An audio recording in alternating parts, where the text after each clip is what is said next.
Guys, जैसा कि आप जानते हैं कि 2020 में मार्वल की कोई मूवी नहीं आई है और रिसेंटली वांडा विजन का ट्रेलर रिलीज हुआ है, तो हमने सोचा क्यों ना मार्वल सिनेमैटिक यूनिवर्स का एक मैराथन किया जाए। आपको स्टोरी के साथ हम मूवी में डिफरेंट अटेंशन टू डिटेल्स भी बताएंगे जो आपको शायद पता ना हो, तो stick to the end of the video for those details. Now let's start the show. तो स्टोरी शुरू होती है एक शॉट से जहां कुछ लोग एक स्टॉर्म में किसी चीज का इंस्पेक्शन करने आए हैं।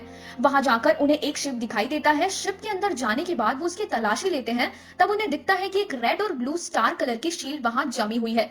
इसके पीछे की स्टोरी जानने के लिए स्टोरी रिवाइंड होती है मार्च 1942 में, जहां अभी वर्ल्ड वॉर चल रहा है। एक कैथेड्रल में दो लोग बात कर रहे होते हैं कि वहां पर हमला हो जाता है और ग्रुप का लीडर जो कि नाजी आर्मी जो हिटलर के अंडर है, वो प्रिस्ट से टेसरेक्ट का पता पूछता है। ना बताने पर वो उस प्रिस्ट को ब्लैकमेल करता है।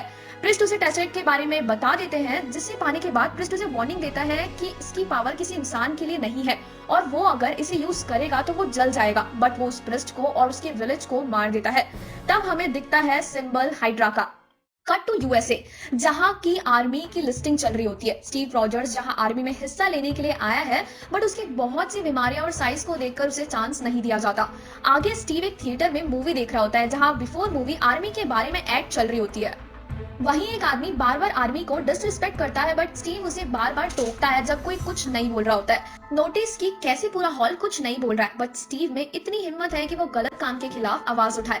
इससे उन दोनों के बीच में लड़ाई हो जाती है और वो बैक एली में लड़ने लगता है, जिसमें स्टीव की खूब पिटाई होती है। और वहीं पर हमें सुनने को मिलता है यह आइकॉनिक डायलॉग। तभी वहां स्टीव का बेस्ट फ्रेंड बकी बार्न्स उसे बचा लेता है। वो स्टीव को बताता है कि कल वो इंग्लैंड के लिए निकल जाएगा, तो आज रात पार्टी करते हैं। जहां वो जाते हैं, स्टार्क एक्सपो है, जहां हमें इंट्रोड्यूस कराया जाता है हावर्ड स्टार्क से, फादर ऑफ टोनी स्टार्क। वहां पर स्टीव और बकी की बहस होने लगती है, क्योंकि स्टीव को आर्मी में सर्व करना है, बट बकी उसे ऐसा करने से मना करता है उसकी कंडीशन को देखते हुए। में दोबारा आर्मी एनलिस्टमेंट के लिए जाता है। तभी वहां पर वही आदमी स्टीव का इंस्पेक्शन लेने आता है। वो अपने आप को डॉक्टर अब्राहम अर्स्किन बताता है। वो स्टीव के एंथुजियाज्म को देखकर इंप्रेस हो जाता है। उसे पता है कि स्टीव 5 बार अलग अलग सिटीज से फेल हो चुका है, बट फिर भी डॉक्टर उसे एक चांस देता है। Cutting to next part, Hydra का लीडर और उसका personal assistant name doctor Zola Tesseract पे एक्सपेरिमेंट कर रहे हैं। वो उसे एक स्टेबल पावर सोर्स में कन्वर्ट करने की कोशिश कर रहे हैं और वो कामयाब भी हो जाते हैं। स्टीव की ट्रेनिंग शुरू हो गई है। वहीं एजेंट पैगी कार्टर को इंट्रोड्यूस कराया जाता है, जो उस डिवीजन के सुपरवाइजर है। कर्नल फिलिप्स भी वहां पर आकर सबका हौसला बढ़ाते हैं। स्टीव बहुत वीक है, जिसकी वजह से उसे लोग बुली करते हैं। एक फनी सीन आता है जहां पर उस डिवीजन में सबको एक फ्लैग हासिल करना होता है। जिसने उसे हासिल कर लिया, उसे एजेंट कार्टर के साथ बाकी सफर कार में करने का मौका मिलेगा। जहां सारे पोल पर चढ़ने की कोशिश करते हैं, वहां स्टीव बस एक स्क्रू निकालकर पजल सॉल्व कर देता है और सबको ओवर स्मार्ट कर देता है।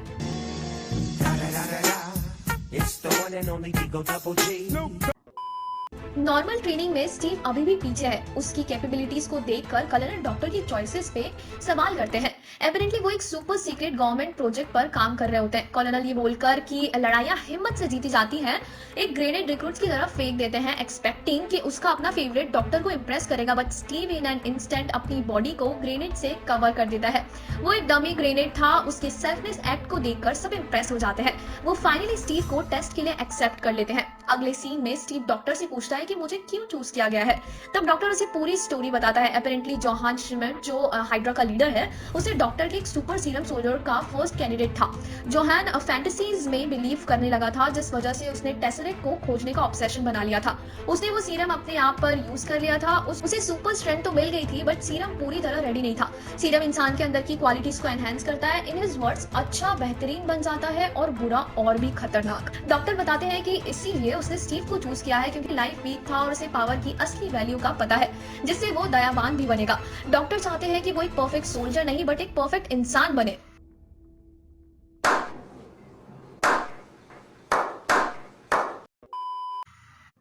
अगले सीन में जोहान श्मिट को डॉक्टर के गवर्नमेंट प्रोजेक्ट का पता चल गया होता है और उसे शक होता है कि कहीं डॉक्टर ने सुपर सोल्जर सीरम परफेक्ट तो नहीं कर लिया। वो डॉक्टर को ठिकाने लगाने का ऑर्डर ऑलरेडी दे चुका होता है। स्टीव और एजेंट कार्टर दोनों सीक्रेट लैब में पहुंचते हैं, जहां एक्सपेरिमेंट शुरू होने लगता है।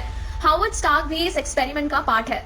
सीरम को एक्सप्लेन करने के बाद एक्सपेरिमेंट स्टार्ट किया जाता है। शुरू में लगता है कि एक्सपेरिमेंट फेल हो जाएगा, बट स्टीव हार नहीं मानता और एंड में बिल्कुल नया इंसान बनकर निकलता है। वो सब सेलिब्रेट कर ही रहे होते हैं कि अचानक उनमें से आदमी हाइड्रा का स्पाई निकलता है और सीरम चुरा लेता है। जाते वक्त वो डॉक्टर अब्राहम को शूट कर देता है ताकि वो और सीरम ना बना सके। स्टीव उसका पीछा करता है और सरप्राइजिंगली वो सुपर ह्यूमन की तरह मूव कर रहा होता है। The serum worked. यहाँ पर काफी अच्छी राइटिंग की गई है और दिखाया है कि कैसे स्टीव अभी भी अपनी बॉडी से यूज टू नहीं हुआ है। वो स्पाई जैसे तैसे हार्बर पे पहुंच जाता है और सबमरीन में भागने की कोशिश करता है, लेकिन स्टीव उसके साथ कैचअप कर लेता है और उसे पकड़ भी लेता है। वो स्पाई हाइड्रा का मेंबर था और कुछ बताने के अलावा वो पॉइजन यूज करके सुसाइड कर लेता है। अगले सीन में जोहान के सीनियर्स उस पर वेपन्स डिलीवर ना करने का इल्जाम लगाते हैं, जिसकी वजह से वो उनसे इरिटेट होकर उन तीनों को मार देता है। अब उसने हिटलर को हाइड्रा की ग्रोथ के लिए बिट्रे कर दिया है और खुद की क्रिमिनल ऑर्गेनाइजेशन बनाने की बात ठान ली है, अब जिनका मोटो है hail Hydra. Back to base, colonel सबको हाइड्रा के बारे में बताता है और अटैक लॉन्च करने की बात सामने रखता है। स्टीव लड़ना चाहता है बट कर्नल उसकी बात नहीं मानता है और कहता है अकेला आदमी कुछ नहीं कर सकता। वहीं स्टीव को एक प्रपोजिशन आता है कि अमेरिका का एक परफेक्ट सिंबल बनाने का, जो कि होता है एक stage act. After doing many show Steve army के पास जाता है जहां उसका मजाक उड़ाया जाता है। इस सबसे फेड अप होकर स्टीव अकेला बैठा होता है जहां एजेंट कार्टर उसे हौसला देती है और कहती है कि तुम इससे अच्छा डिजर्व करते हो। मेडिक टेंट में शोर देखकर एजेंट कार्टर उसे बताती है कि जोहान से लड़ने के लिए आर्मी के 200 लोगों से ज्यादा को भेजा गया था, जिसमें से 50 से भी कम वापस आए थे। वो रेजिमेंट 107 थी जिसमें बकी बांड शामिल था। स्टीव कॉलोनल से जाकर बात करता है और कॉलोनल उसे बताती है कि वो यहाँ नहीं है, मेजॉरिटी या तो मारे गए हैं या बंधक बना लिए गए हैं। स्टीव रेस्क्यू मिशन के लिए कहता है बट उसकी बात नहीं मानी जाती। तब स्टीव डिसाइड करता है कि अब मुझे खुद ही कुछ करना होगा। एजेंट कार्टर स्टीव को प्लेन के थ्रू ड्रॉप करने के लिए प्लानिंग करती है बट उन पर अटैक हो जाता है तो स्टीव पहले ही खुद जाता है। हाइड्रा अपनी फैसिलिटीज में वेपन्स का काम बहुत आगे तक ले जा चुकी है। रेजिमेंट के काफी लोग अब बंधक बना लिए गए हैं। स्टीव चुपके से एनिमी की फैसिलिटी में घुस जाता है। स्टेटली सारे प्रिजनर्स को छुड़ा लेता है। वो उन्हें खुद को एस कैप्टन अमेरिका नाम से इंट्रोड्यूस करता है, जो कि इसका स्टेज नेम था, और बकी को ढूंढने निकल जाता है। इसी बीच जोहान देखता है कि कैप्टन सब पर भारी पड़ रहा है। तब वो फैसिलिटी को सेल्फ डिस्ट्रक्ट पे डाल देता है। सारे बिजनेस लड़ रहे हैं और जीत भी रहे हैं। डॉक्टर जोला अपना सामान लेकर भाग ही रहा होता है कि स्टीव उसे देख लेता है, पर उसे फॉलो करने के बजाय देखता है कि बकी उसी लैब में है।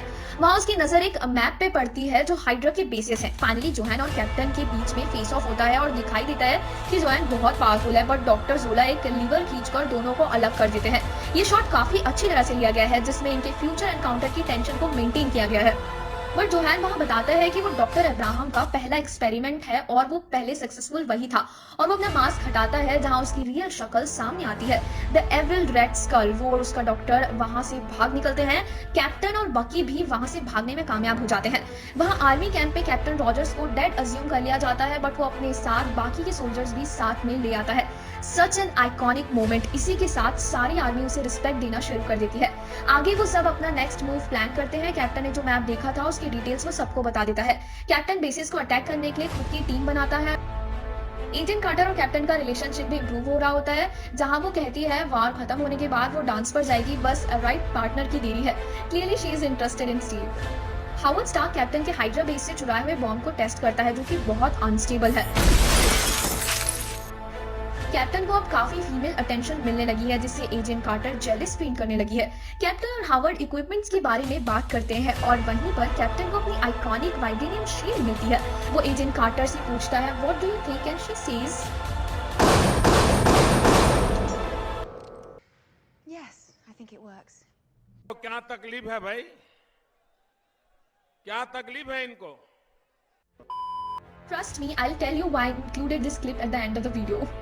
अब एक एक करके कैप्टन और उसकी टीम सारे हाइड्रा बेसिस को डिस्ट्रॉय करने में कामयाब हो रहे हैं, जिसे देखकर रेड स्कल फ्रस्ट्रेट होना शुरू हो गया है। उनका नेक्स्ट मिशन है डॉक्टर जोला को पकड़ना। अपेरेंटली वो एक ट्रेन के थ्रू ट्रेवल कर रहा है, जिसे वो लोग इंटरसेप्ट करने वाले हैं। बाकी और कैप्टन ट्रेन में घुस जाते हैं, बट अलग ट्रेन बॉक्सेस में बंद हो जाते हैं। वो दोनों अपनी टीम वर्क से सबको मार देते हैं, बट अचानक से एक एनिमी पीछे से हमला कर देता है, जिससे ट्रेन के एक हिस्सा टूट जाता है और बकी बाहर लटक जाता है। कैप्टन उसे बचाने के लिए जा ही रहा होता है, लेकिन उससे पहले बकी नीचे गिर जाता है। कैप्टन का बेस्ट फ्रेंड अब नहीं रहा। Only good news is doctor जोला को पकड़ लिया जाता है, जिससे अब इंटेरोगेशन हो रही है, जहां उसे रेड स्कल के बारे में इंफॉर्मेशन बताने को कहा जाता है, गिवन कि अगर वो ऐसा करेगा तो उसे कर्नल सजा से बचा लेगा। पता चलता है कि रेड स्कल कुछ बहुत बड़ा प्लान कर रहा है। कैप्टन बकी को न बचा पाने के बाद गिल्ट में है और अकेला फील कर रहा है, बट एजेंट कार्टर वहां उसे हौसला देने आती है और कहती है तुम अकेले नहीं हो। रेड स्कल का प्लान है वर्ल्ड डोमिनेशन, जिसकी शुरुआत होगी उसके डिस्ट्रक्शन से। कैप्टन और टीम निकल पड़ते हैं फ्रंट असॉल्ट के लिए। कैप्टन काफी अच्छा लड़ता है बट उसे कैप्चर कर लिया जाता है। उसे रेड स्कल के सामने लाया जाता है जो अपेरेंटली उससे जेलस है क्योंकि डॉक्टर अब्राहम ने उसे नहीं कैप्टन को चुना। बट तभी कैप्टन की टीम बेस को एम्बुश कर देती है। पता चलता है कि ये उनका शुरू से ही प्लान था। रेड स्कल वहां से भाग जाता है बट कैप्टन उसका पीछा करता है। रेड स्कल अपने प्लेन में बैठकर भागने लगता है बट कैप्टन अपनी फेलो कमांडर्स की मदद से प्लेन में घुसने में कामयाब हो ही जाता है। इंटेंस फाइट के बाद कैप्टन अपनी सिग्नेचर मूव शील्ड थ्रू से रेड स्कल को उसकी मशीन के ऊपर गिरा देता है, जिससे टेसरेक्ट मशीन से बाहर गिर जाता है और पूरी मशीन अनस्टेबल हो जाती है। रेड स्कल टेसरेक्ट को हाथ से उठाता है बट वो उसकी पावर कंट्रोल नहीं कर पाता और वो जल जाता है।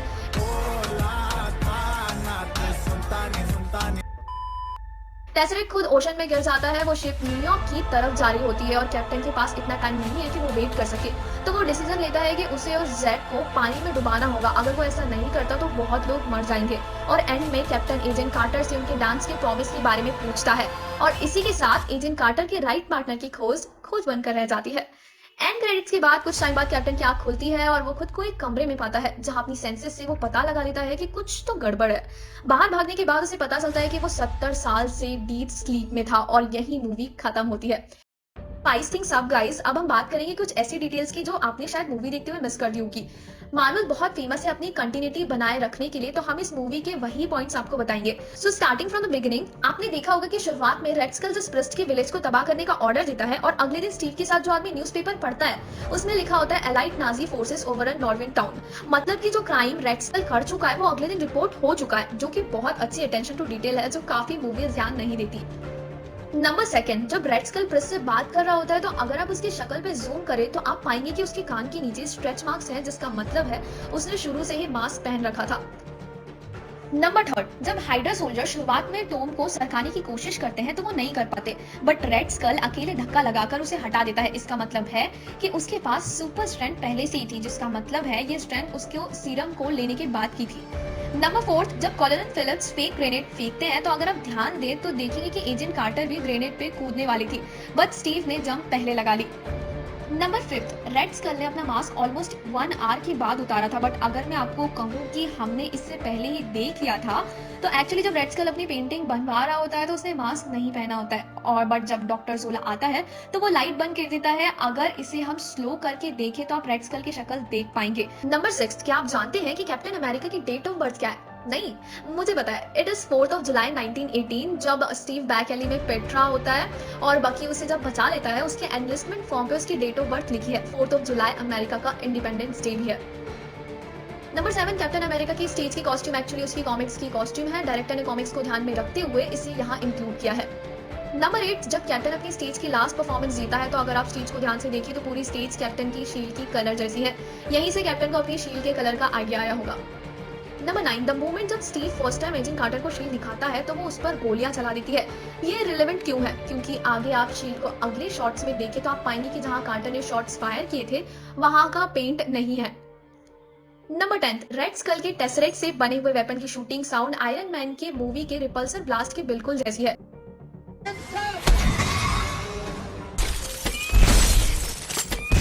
मतलब हावर्ड स्टार्क शुरुआत से ही टेसरेक्ट पर रिसर्च कर रहा था जिसे टोनी स्टार्क ने आगे इम्प्लांट किया। That's it for today's video. हम आपके लिए पूरा मार्वल मैराथन करने वाले हैं, तो stay tune for future videos. Thank you so much guys.